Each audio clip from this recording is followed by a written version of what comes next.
Somewhere east of Smolensk, the wind howls through splintered trees like a living thing. Snowdrifts bury the half-collapsed wooden cabin that once belonged to a Belarusian farmer.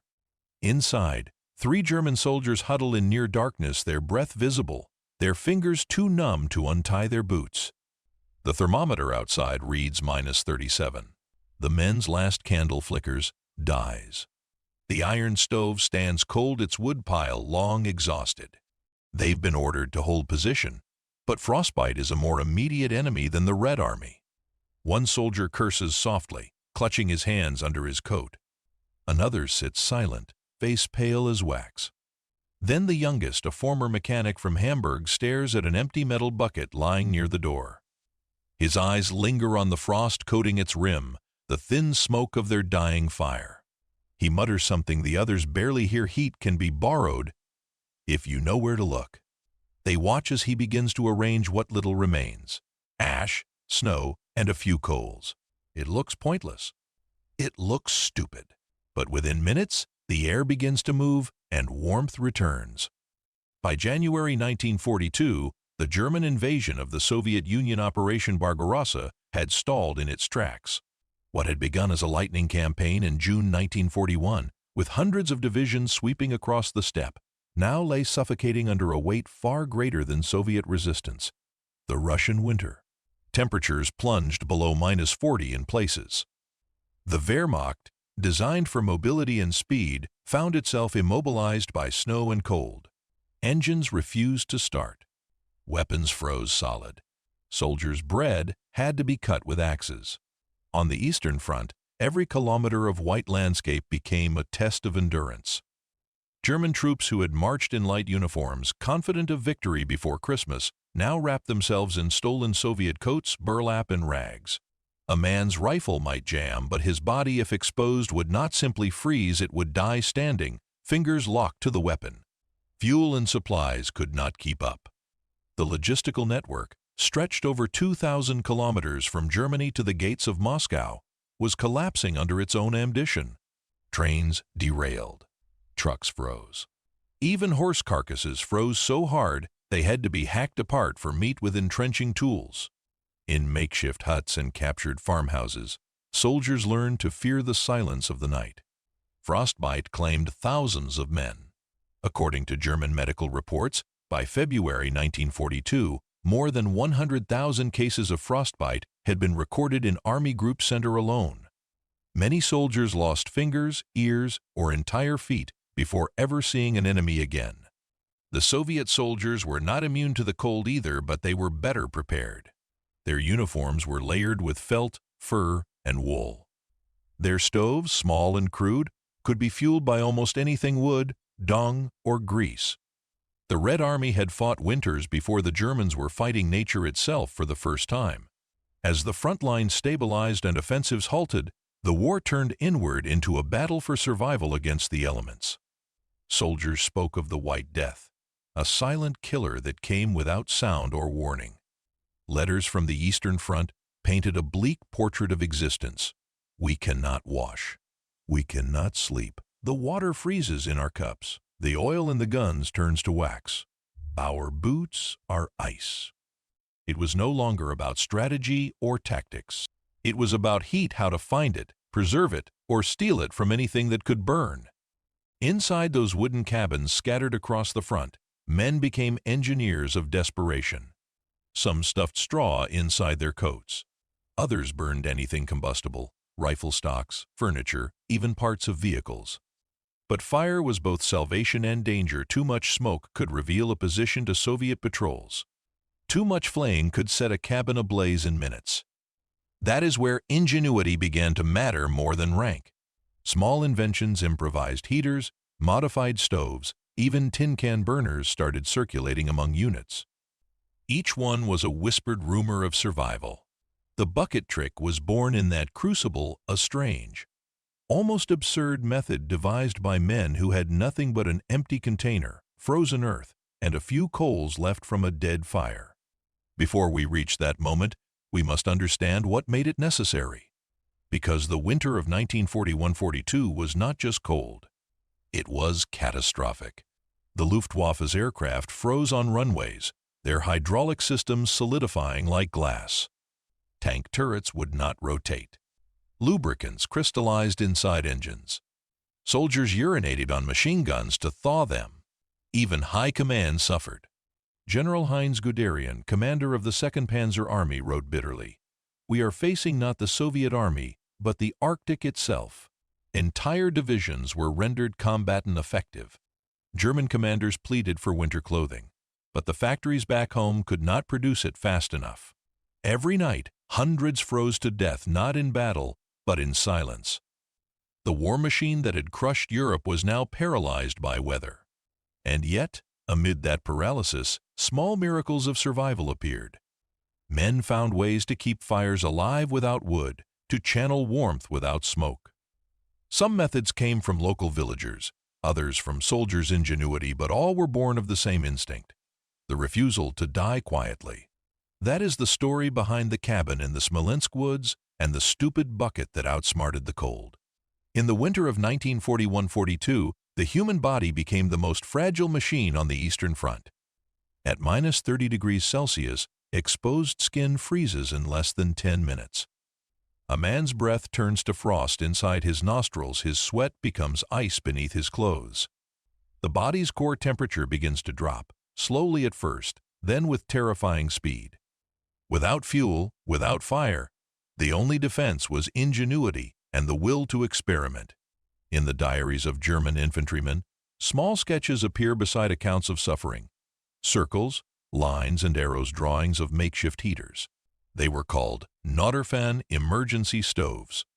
One method, mentioned in a report from the 12th Infantry Division near Vyazma, involved a tin can filled with sand, soaked in gasoline and lit carefully. The sand slowed the burn, allowing a steady flame for hours. It smelled terrible, but it worked. Others built candle stoves, a few tin cups stacked together, each holding a small candle stub, its heat amplified by the metal casing. Some soldiers melted snow in helmets above them. Every trick was a victory against the cold. The Soviets, accustomed to harsh winters, had their own field-designed small collapsible stoves fueled by wood, coal, or animal fat. Soviet manuals even described how to build one from a steel bucket with holes punched at the sides for air circulation, the earliest recorded rocket stove concept. German soldiers, often scavenging from abandoned Soviet camps, quickly learned to copy and adapt these ideas. In places where there was no wood at all, open plains or frozen marshland, they began experimenting with heat retention instead of combustion. The bucket trick, like many of these improvised methods, wasn't born from luck. It was a primitive understanding of thermodynamics. When a metal container was partially filled with snow and placed over residual coals, it acted as both shield and conductor. The snow slowly melted, absorbing heat that would otherwise escape. The metal surface radiated warmth outward, while the moisture inside created a thin layer of steam, raising the humidity and reducing the perceived chill. In simple terms, it trapped warmth and released it gently, creating a microclimate. When the bucket was inverted over glowing coals or ashes, it formed a kind of low-pressure convection chamber. The air inside circulated slowly, heating evenly without open flame or smoke. This effect, though small, could warm a confined space by several degrees, often the difference between freezing and surviving. To an outsider, it looked absurd. A bucket, ash, and melting snow. But in practice, it turned cold air into usable heat, conserving energy that a normal fire would waste. By early 1942, both the Wehrmacht and the Red Army began officially studying field heating techniques. German quartermasters experimented with solid fuel tablets, Esbet, made from hexamethylene-tetramine, a chemical compound invented in the 1930s for camping stoves. Each tablet burned smokelessly, producing steady heat. But supplies were limited and intended for officers, not frontline troops. The Soviets relied on local resources, peat, coal dust, and compressed sawdust blocks. They knew the terrain. They had decades of experience surviving rural Russian winters. For the Germans, however, every gram of fuel mattered. The Army's logistics system prioritized ammunition, not comfort. The result, men forced to invent comfort themselves. In that desperate context, the bucket became more than a container, it was a tool for controlled combustion. Some soldiers filled it with dirt to insulate coals, others used it to channel warm air through vent holes. The trick varied from camp to camp, each with its own design and rumor of effectiveness. These quiet inventions rarely made it into official reports. Yet, historians have traced them through letters, field notes, and technical manuals written after the war. The U.S. Army's Quartermaster Corps even studied captured German equipment in 1945, noting remarkable improvisation in fuel conservation methods during the Russian campaign. One entry describes a metal bucket used as a heat diffuser over residual embers, observing that the result was prolonged heat with reduced smoke emission. It might have seemed trivial in the vast machinery of war, but for the men in those huts, it was life. A single bucket, a few coals, and an idea, it was all that stood between survival and death. And as the long winter dragged into spring, these methods spread quietly across the front lines through whispers, through captured manuals, through observation. Soldiers did not wait for orders to innovate, they simply refused to die. That resilience, that silent defiance of nature set the stage for what would later be called the bucket trick, a small act of engineering genius born not from science, but from desperation. War reduces everything to essentials: food, water, warmth. Strip away the uniforms, the strategies, the flags, and what remains are human beings trying to stay alive in conditions that test the limits of endurance. On the Eastern Front, the winter of 1941-42 became a second front within the war itself, one against the enemy, one against the cold. Letters written home during that winter are filled with a quiet kind of terror, not of death in battle, but of freezing alive. One corporal from the 6th Army wrote to his wife in December 1941, "It is not the Russians I fear anymore. It is the cold. You can shoot at a man, but you cannot shoot at the air when it hurts you." Men learned quickly that survival depended not on bravery, but on improvisation. A torn blanket became insulation. A handful of charcoal, wrapped in cloth, became a pocket warmer. And an empty bucket became a stove. The first mention of this method appears in the diary of Jeff Rader, Private First Class Otto Menzel, serving near Orgev. He describes a night when all the wood was gone, and he watched a comrade fill a bucket with ashes and glowing coals, then place a second bucket upside down over it. Within minutes, the air near the floor began to warm. "We thought it madness," he wrote, "but the frost on the walls melted. We slept that night." Menzel's description captures something beyond survival. It captures the psychology of ingenuity. Even at the edge of exhaustion, soldiers' minds kept solving, kept adapting, kept fighting against the void. Small acts like these carried enormous emotional weight. The bucket trick was not just heat, it was hope made visible.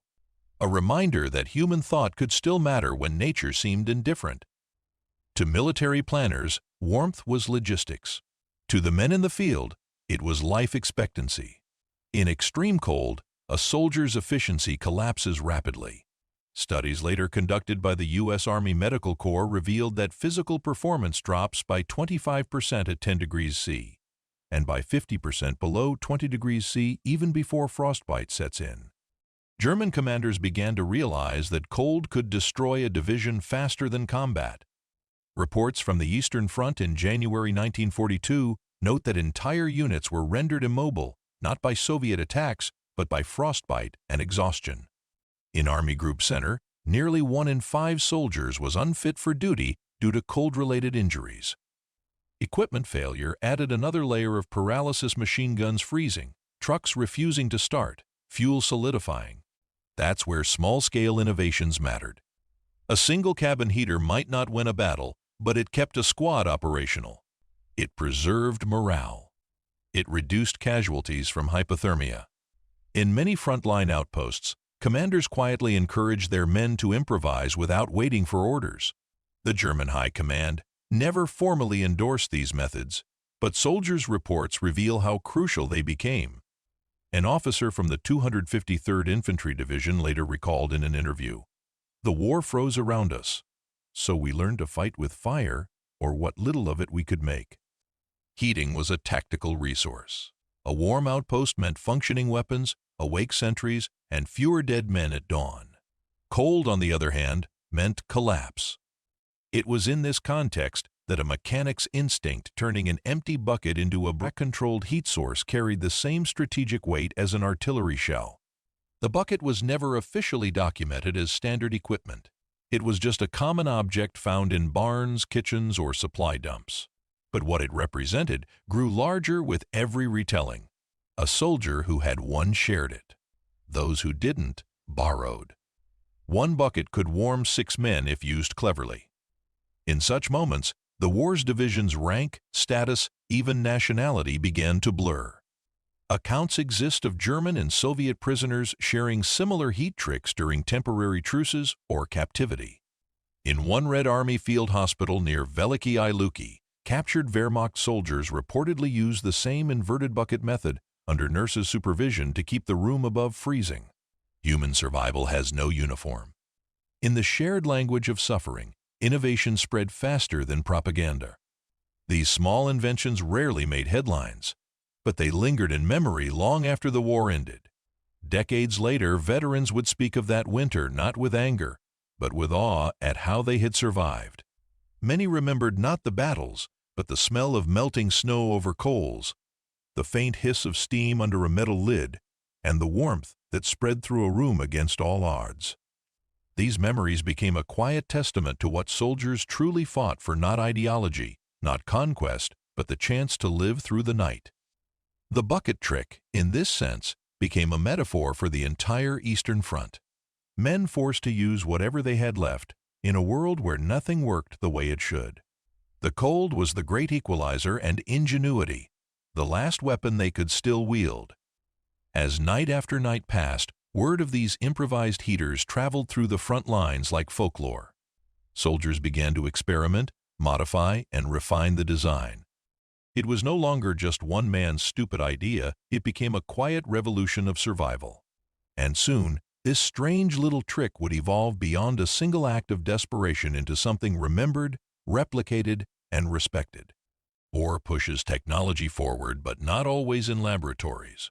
Sometimes, innovation happens in silence, by the light of dying embers, through the hands of men with nothing left to lose. The bucket trick was not born in a factory. It came from a field, from the harshest classroom imaginable, where error meant death before dawn. At its core, the bucket trick was a study in field thermodynamics. By placing embers or hot stones inside a metal container and limiting oxygen flow, soldiers inadvertently created a slow heat convection system. Modern engineers would recognize it as a rudimentary radiant heater. The metal walls of the bucket absorbed energy and released it gradually. The narrow air gaps between the floor and bucket edges created a gentle draft that kept the coals alive without open flame.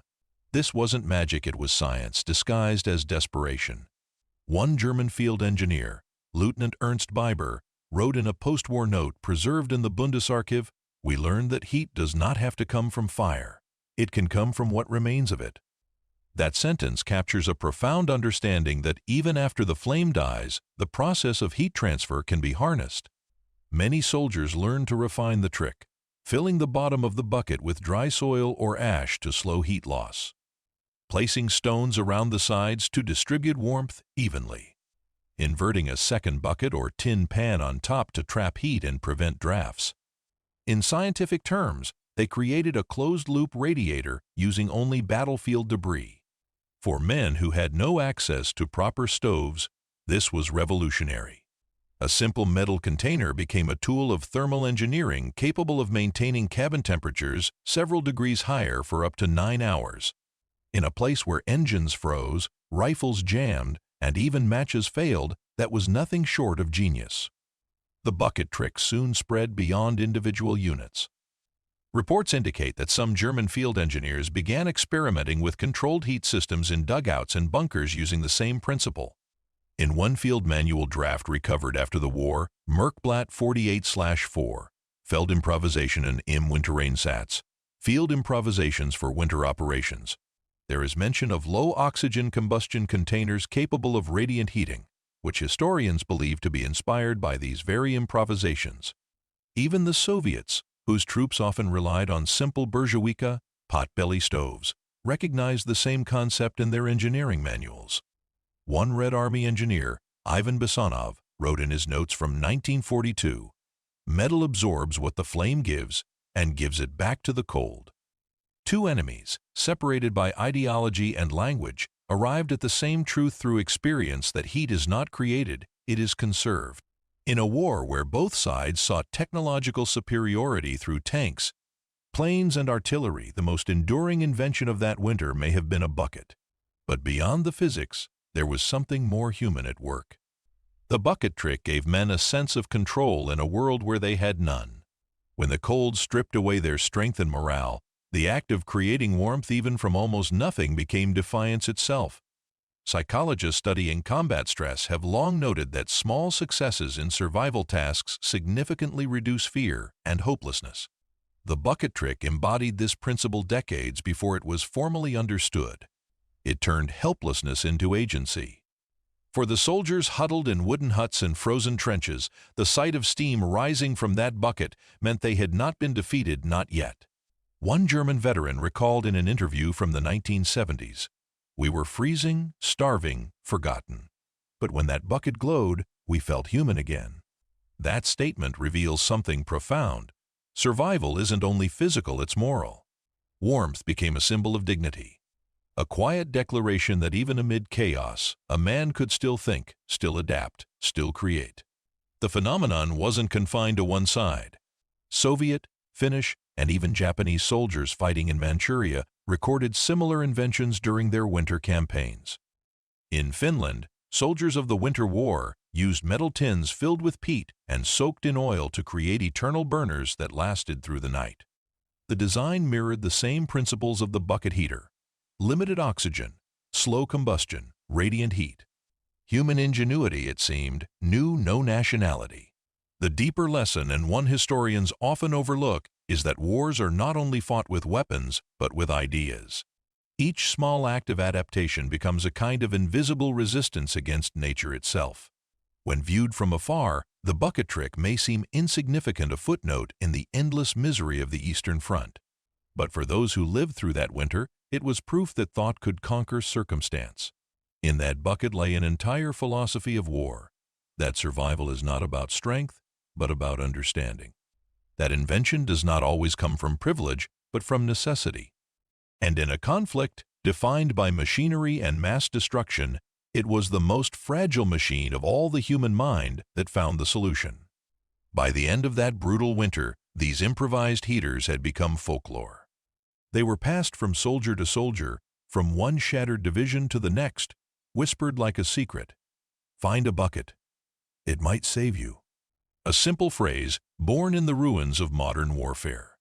But soon, that secret would stop being rumor, because the event that made it famous was about to unfold in one cabin near Smolensk, where one man's act of ingenuity would turn into legend. The night was so cold it seemed to hum. Outside the cabin, the trees cracked like gunfire. The snow glowed faintly blue under the moon, and the wind hissed through the gaps in the timber walls, finding every weakness, every flaw. Inside, 3 German soldiers, survivors of the 10th Panzer Division, lay half-buried under tattered blankets.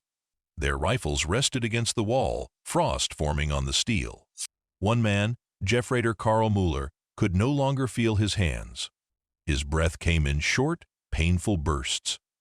The stove was dead. The last firewood had been burned 2 nights ago. All that remained were ashes, a few coals, and an empty metal bucket, dented, blackened, once used to carry water from a frozen stream. Then, one of them, the youngest, stirred. His name was Heinrich Voss, 24 years old, a mechanic from Hamburg before the war. He had been quiet for hours, his eyes fixed on the bucket in the corner. He stood, slowly, painfully, his joints creaking like the wood beneath him. The others watched without speaking. Voss knelt beside the cold ashes, brushing them aside with a stick. Beneath the gray surface, a faint red ember pulsed like the heartbeat of something dying. He picked it up carefully with a piece of scrap metal and dropped it into the bucket. Then another, and another. The men stared. "What are you doing?" Müller whispered, his voice hoarse. Voss didn't answer.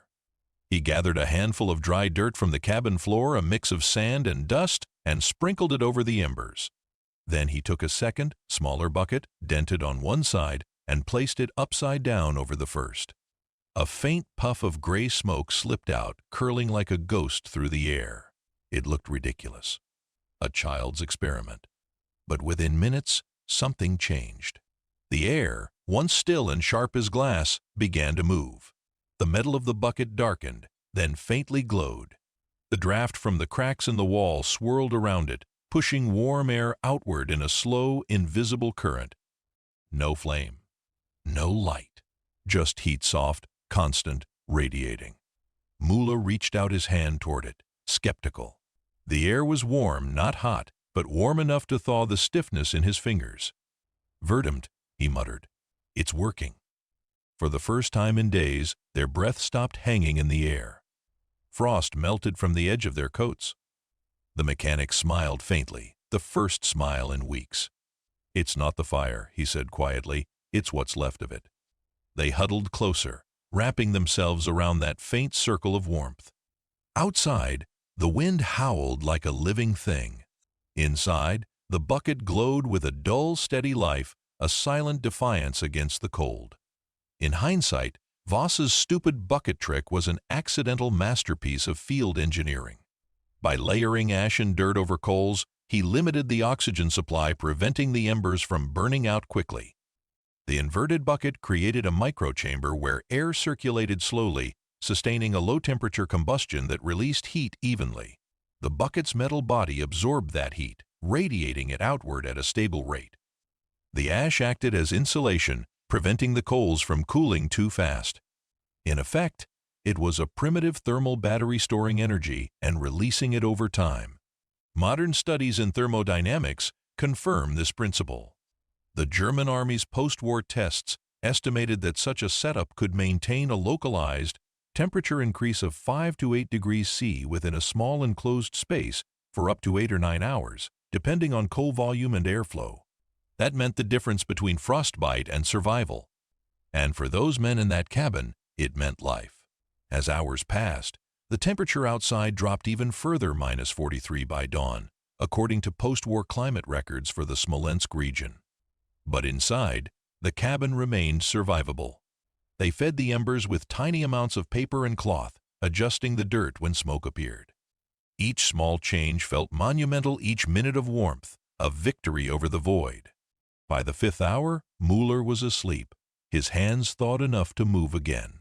The third soldier, Fritz Schneider, had stopped shivering. Voss stayed awake, watching the metal bucket, eyes half closed. Every so often he tapped it lightly with a stick, not to fix it, but to listen. The sound told him if the air inside was still flowing. When the first gray light crept through the cracks at dawn, the bucket was still warm to the touch. 9 hours had passed. Outside, the world was frozen in silence, the snow unbroken, the horizon pale and endless. But inside that small wooden cabin, the laws of physics had bent just enough to spare 3 lives. When the supply line reconnected days later and their unit regrouped, the story spread. A stupid bucket trick, they called it at first, told with laughter, disbelief, and gratitude. Soon, other soldiers tried it. Some used helmets instead of buckets. Some used cooking pots or ammunition boxes. Each version was slightly different, but the principle remained the same. Control the air, conserve the heat, survive the night. And like all good ideas born in war, it traveled faster than any order. By February, similar methods were being reported across Army Group Center: improvised ash stoves, dirt heaters, bucket warmers. The trick had become folklore. For the men who used it, it was never about cleverness. It was about defiance, the quiet refusal to die when death seemed certain. That night near Smolensk became more than a tale of survival. It became a symbol of the soldier's greatest weapon, ingenuity. But as the war dragged on and new winters came, this small act of warmth would take on a deeper meaning, one that would echo across divisions, armies, and nations alike. Because on the Eastern Front, heat was never just temperature. It was life measured in degrees of hope. When word of the bucket heater began to circulate through the units stationed near Smolensk, it traveled the way all good battlefield wisdom does, not through command channels, but through whispers, demonstrations, and imitation. A man would say, "It worked for them." Another would try it.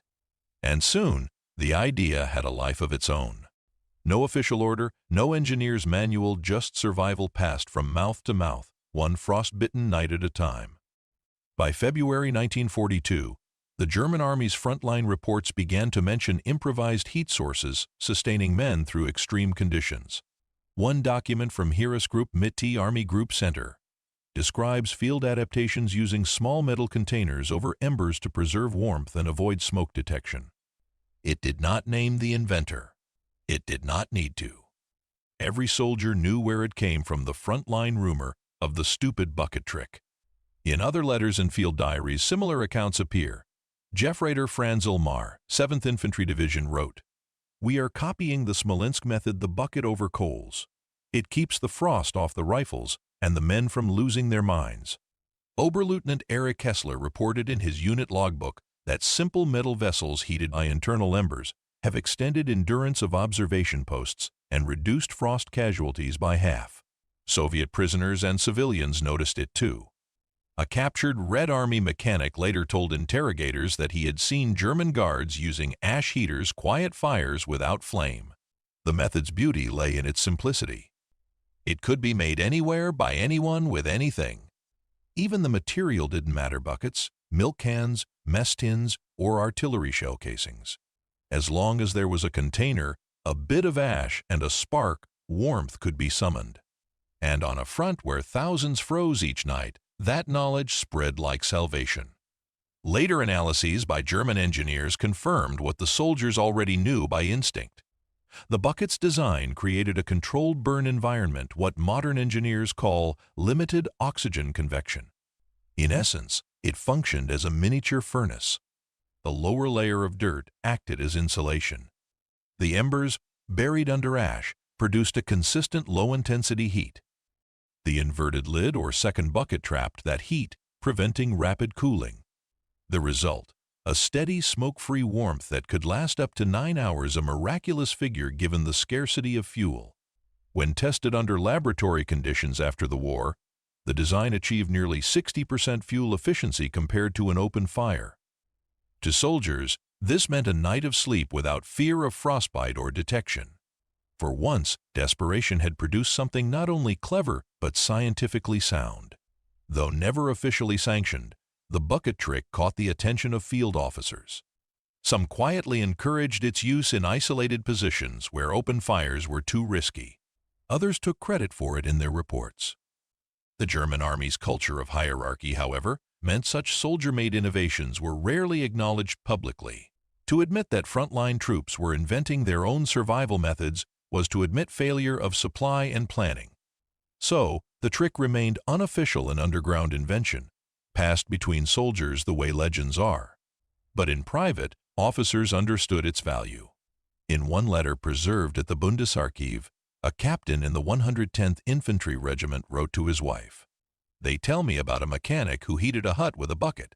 I laughed at first, then I saw it. It is strange how the smallest thing can restore faith in men."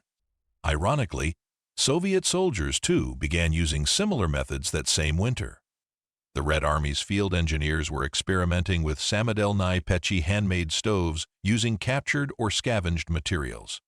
In one Soviet manual, Instructions for Field Fortification Heating, 1943, a section describes double-layer metal containers used for slow ember heat. The resemblance to the bucket heater was unmistakable. It is unlikely either side invented it from the other. Necessity, after all, breeds parallel invention. But the existence of such similarities proves a universal truth: survival has no nationality. Once the bucket trick proved reliable, other innovations followed. Some soldiers began building small vents into dugouts to funnel the warm air from the bucket throughout the shelter. Others used stones or bricks to hold residual heat, creating primitive thermal batteries. These weren't official technologies, they were survival evolutions. Each idea inspired another, creating a quiet wave of adaptation that stretched from Smolensk to Leningrad. When historians today study the diaries of soldiers from both sides, they find the same pattern. Small technical improvisations born not from training, but from the refusal to surrender to nature. A bucket became a heater.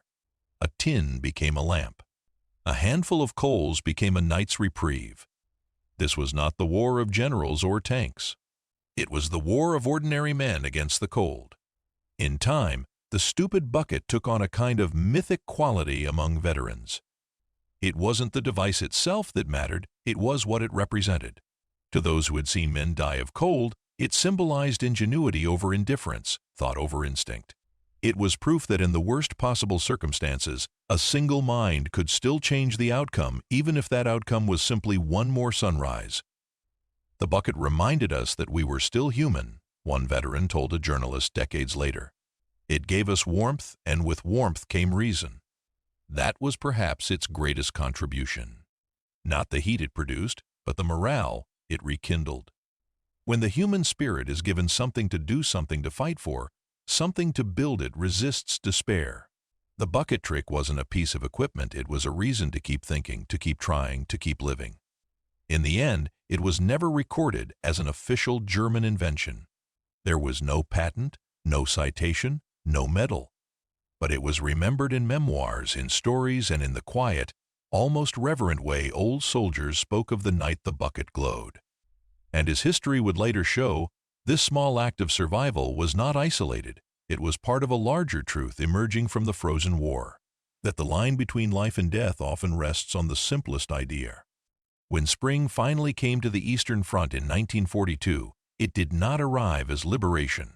The snow melted into rivers of mud. Rasputitsa, the season of impassable roads, and the war resumed with all its brutality.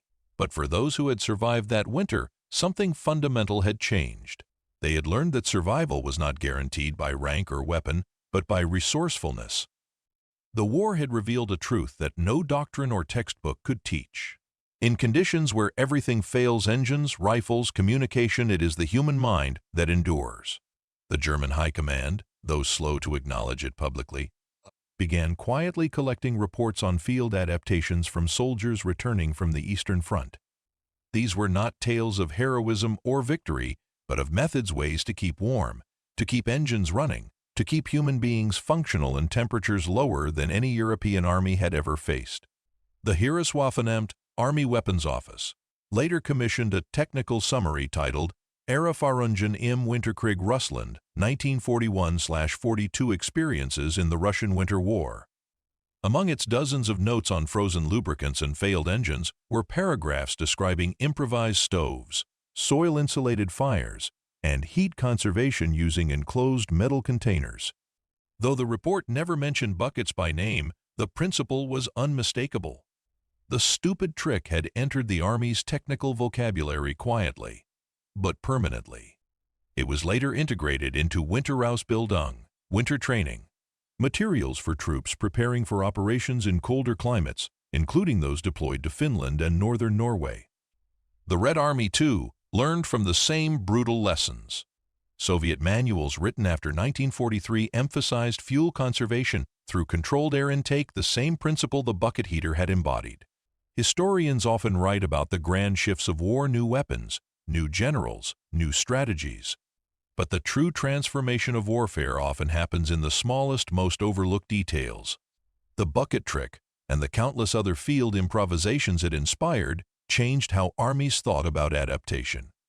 It demonstrated that frontline soldiers were not just instruments of command, they were problem solvers, innovators, capable of re-engineering their own environment to survive. That realization shaped post-war military thinking. In 1951, the newly formed Bundeswehr, West German Army, incorporated a principle in its survival doctrine called Einflusskraft, resourceful thinking under constraint. It taught soldiers to use what is available to maintain operational endurance. That phrase, use what is available, echoed the same spirit that once drove a mechanic from Hamburg to light a bucket in a frozen hut. Yet, beyond manuals and doctrines, the real legacy was psychological. For those who endured that winter, the memory of warmth became symbolic, a reminder of resilience in a world collapsing around them. Veterans who spoke decades later rarely mentioned battles or medals. They remembered heat. They remembered the smell of ash and metal, the dim glow beneath the bucket, the moment when, for the first time in weeks, they could feel their hands again. It wasn't heroism, it was survival. And in survival, there was a kind of dignity. "We did not win anything," wrote one former soldier in his memoir. "We only refused to die. But in that refusal, we found what kept us human." In a war of massive destruction and dehumanization, even a faint circle of warmth became an act of quiet rebellion, a spark of order against the vast chaos of the Eastern Front. The bucket trick might never appear in military museums or official histories. It did not change the outcome of the war, but it changed men how they thought, how they adapted, and how they remembered. And that is what makes it endure, a symbol of what happens when the machines of war collapse and the mind must take their place. From the frozen forests of Smolensk to the muddy spring of 1942, the lesson spread not through reports or awards, but through lived memory. A single bucket of ash had shown that even in the most inhuman war ever fought, human ingenuity still mattered. When the guns of the Eastern Front finally fell silent in 1945, Europe lay in ruins. Cities burned, armies dissolved, and nations began to rebuild from the ashes. But beneath the rubble of ideology and destruction lay a quieter inheritance, the knowledge of how men had survived when everything else had failed. The war had been, among many things, the greatest scientific experiment in human endurance ever conducted. And from that crucible came lessons not from laboratories, but from frozen trenches, dugouts, and huts like the one outside Smolensk. By the late 1940s, both Allied and Soviet military institutions had begun to study the improvised survival techniques observed during the war. The U.S. Army's Quartermaster Research and AMP Development Center conducted tests on low-fuel heat retention devices based on captured German notes and interviews with POWs. One report from 1947 refers to field-devised metal containers used for prolonged thermal output, concluding that the principle of enclosed radiant heat offers significant efficiency advantages for polar and Arctic deployment. In other words, the stupid bucket trick had found its way into the blueprint of cold-weather military science. The Soviets, too, institutionalized such knowledge. The Red Army's Polar Warfare School in Murmansk adopted methods strikingly similar to the bucket heater: controlled ember fires, limited oxygen heating, layered insulation using soil and ash. These were not theories, they were practices born from men who had lived the unlivable. As exploration moved northward in the 1950s, civilian researchers and scientists studying survival in polar environments began rediscovering the same principles. German and Finnish veterans, many now engineers or outdoorsmen, contributed their wartime improvisations to the civilian world. Early mountaineering and Arctic survival handbooks included designs for ash heaters, bucket warmers, and field stoves, all directly descended from the wartime invention. The 1954 Handbuch für Kälteresistence und Feldheizung, Manual for Cold Resistance and Field Heating, published in West Germany, describes a metal vessel method that allows controlled heat radiation over prolonged periods using embers and soil. The text cites anonymous frontline soldiers from the Russian campaign as its origin. Across the Atlantic, the Canadian Army's Cold Weather Warfare Manual, 1957, outlined nearly identical concepts. Though the source was not credited, the resemblance was unmistakable. A trick once dismissed as stupid had quietly become a cornerstone of modern survival science. Historians and psychologists later coined a term for this phenomenon: constraint-driven innovation. It describes moments when humans, stripped of resources, create unexpected solutions precisely because they lack options. The bucket trick stands as one of the purest examples of that principle. No supplies, no tools, no time, only necessity. And necessity, as the old proverb says, is the mother of invention. In post-war decades, NATO survival instructors often emphasized Voss's rule, named after the anonymous German mechanic believed to have first used the bucket method. The rule stated simply, if you cannot make more heat, lose less. That single line encapsulates both thermodynamics and human psychology: conserve, adapt, outlast. Even in modern Arctic expeditions, The principle lives on in compact stoves and radiant heat shields designed to maximize limited fuel. Few of those who use them today know their true origin: a frozen cabin in 1942 and a man who refused to let his comrades die. Time buried the names of those who first used the trick. Their invention left no monument, no medal, no citation. But its spirit survived in every soldier taught to improvise, every explorer taught to build warmth from nothing, every human being who ever looked at a hopeless situation and asked, "What can I still do?" It is the same spirit that has guided survival training ever since. The belief that no condition, no matter how hostile, is entirely beyond human reason. And so the story of that bucket became, in a sense, a story of humanity itself, the eternal struggle to turn limitation into invention and fear into function. The war that froze half of Europe ended 8 decades ago. Yet the warmth born from that one small act still flickers in every survival guide, every field stove, every lesson taught to those who face the cold today. A mechanic's instinct became a doctrine. A desperate trick became a principle. And a moment of survival became a legacy. The story now comes full circle from the night the bucket glowed to the world it quietly influenced long after. All that remains is to understand what it meant, not just to those who lived it, but to the human story itself.